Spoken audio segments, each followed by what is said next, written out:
घरात जे वस्तू असणाऱ्या साध्या पद्धतीनं कशी थालीपीठ बनवायची ते मी तुम्हाला दाखवते.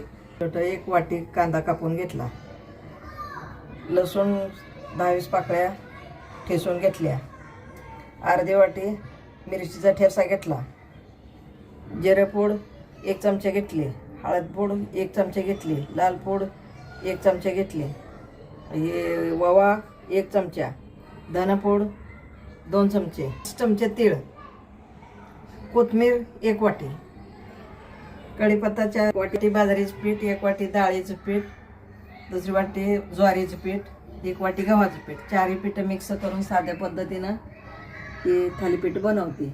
आता सगळं सामान घेतलेलं ते आता ॲड करूया आणि मस्तपैकी बनवूया पिठाचे थालीपीठ. 1 चमचा मीठ टाका, 2 चमचे तुपाचं मोहन ॲड करायचं किंवा तेल असेल तरी पण चालेल. सगळं व्यवस्थित मिश्रण करून घ्यायचं. एकजीव करून घेतल्यानंतर सगळं व्यवस्थित होतं. त्याचं मोहन ॲड केल्यानंतर थालीपीठ खुसखुशीत होतात. एकदम असं मिश्रण करून घ्यायचं, चोळून एक जीव करायचा त्याचा सगळ्याचा. पाणी टाकून जरा एक जीव करायचा, थोडं थोडं पाणी टाकून घ्यायचं.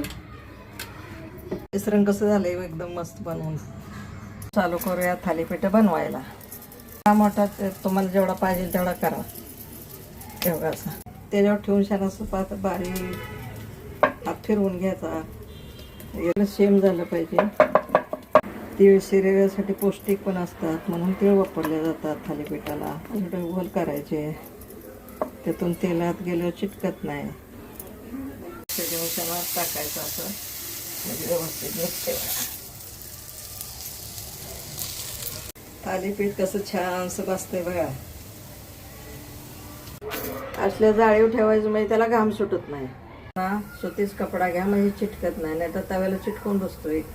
थालीपीठ बनायला शिकवते बाळाला माझ्या दोन्हीने पण बनवलं थालीपीठ. किती मस्त छान छान छान छान छान बघा. हॅलो, मी थालीपीठ बनवते. त्यातलं दही घरी लावलेलं घ्यायचं मस्त बाकी बघा. थालीपीठ तयार झालंय, चला खायला बसूया. चांगले